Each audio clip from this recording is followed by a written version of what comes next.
નમસ્કાર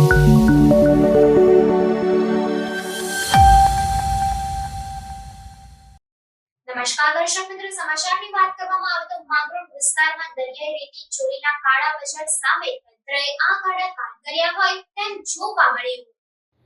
માંગરોળ વિસ્તારમાં દરિયાઈ રેતી ચોરીની ધૂમ, કાળા બજાર તંત્રના આખાડા કાન।